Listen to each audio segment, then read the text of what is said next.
We're hitting on some really awesome stuff here. So let me just say a couple things. One to tie it into the actual title of your podcast, Inspired Evolution.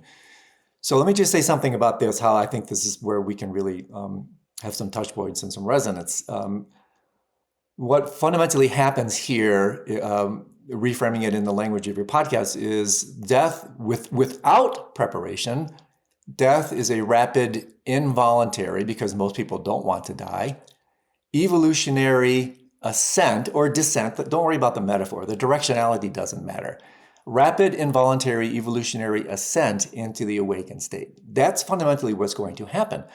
And so again, if we are prepared with not just the Buddhist teachings, they don't have a patent on this, just with the truth of what's actually happening, which we can gain a deep understanding of with the practices that I'm going to talk about in just a second, we can actually take such complete advantage of this precious evolutionary opportunity that fundamentally we're going to be forced to differentiate from this egoic sense of self and the body that houses it and that it's exclusively identified with.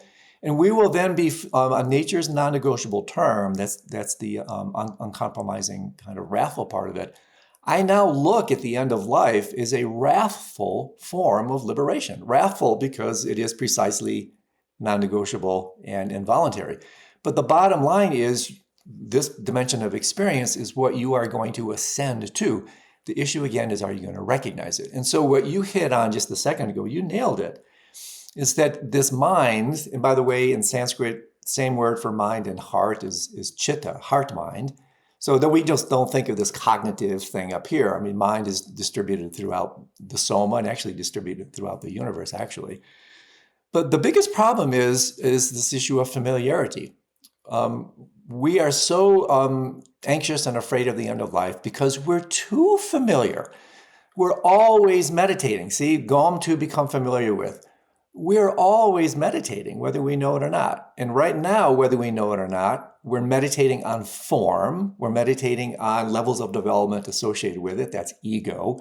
We're meditating on materialism. We're meditating on all these things that our culture tells us is the way reality actually is. And so one way to talk about the issue is we're too familiar with this limited, small-minded, form-based sense of self.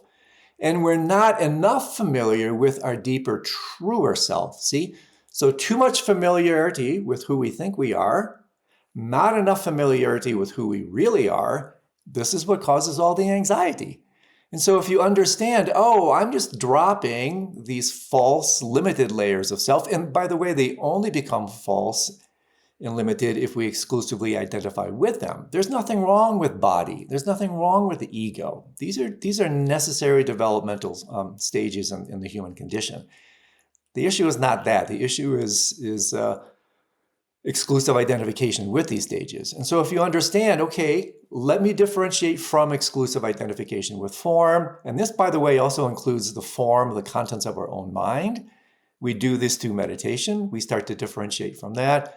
We start to transition our portfolio into this kind of, I playfully say, the true IRA, the immortality retirement account. We start to shift our portfolio into truer, subtler, deeper dimensions of who we really are.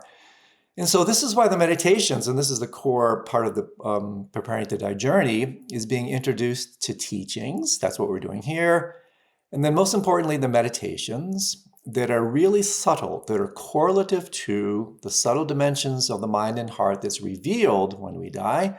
So that again, when we actually enter these stages on nature's non-negotiable terms, instead of being bewildered and disoriented, you have a complete understanding of, again, been there, done that. I am familiar with these subtle dimensions of my mind because I've worked with these really subtle dimensions in my meditation. And therefore, when nature forces you to let go, it is not a problem because you've already done it. You can always just, then the big issue is, and here's the really important thing, with all the stuff we're going to be talking about here in an hour and a half plus, there's going to be a lot of wind and a lot of flapping of lips and everything.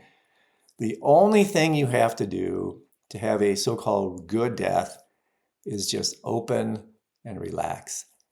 That's it. And I'm not being glib here. That's the only thing you have to do is open and relax. Just basically do nothing.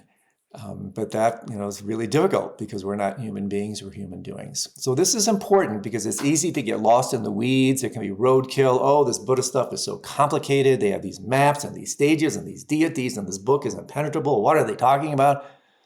Well, if you understand that fundamentally all these teachings are designed to create an atmosphere where you can simply relax and let go, then the most natural of all processes occurs naturally. And then it becomes the easiest thing you could possibly do because it's actually the act of not doing. And that's ironically what makes it so hard, right? We're not good at not doing. This is why levels of understanding, identity structure, and who we really are is key. Fundamentally, another way to talk about why we're so afraid of death is because we don't really know who we are. Because our identity is so consolidated in the superficial most dimension where appearance matters and anti-aging and all the things that are associated with beauty and immortality projects, it's because we've consolidated our identity at the shallowest dimensions of our being that we are in fact afraid of these deeper dimensions of our being. We're afraid of the center of ourselves. And so what happens is every night when we sleep, what happens in deep meditation, what happens when we die, is we kind of walk this labyrinth into the center of our centerless selves, as I mentioned earlier. And so if we have an understanding of that, the deep within us is this fundamental truth that we actually dip into it all the time, whether we know it or not, then we can start to see, and this is really important, the applicability of the meditative path, how these contemplations come into play, how understanding the complete spectrum of our being comes into play. Because then if we do that, then when these false levels of identity are taken away from us, outer form, subtle form is even removed, what's left then is what's called the indestructible continuum, the basic literally body of truth. This is who you really are. This is the part of you, and it's within us right now, that does not grow old, does not get sick, and does not die. It's literally called the changeless nature, the formless nature of your being. Formless means deathless. So if we can transition, or again, William James, the great psychologist, said reality is what you attend to.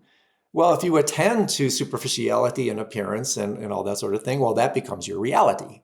And you will suffer in direct proportion to that when all that's taken away from you. Is get old and you get sick and you get die. And you get die when you die.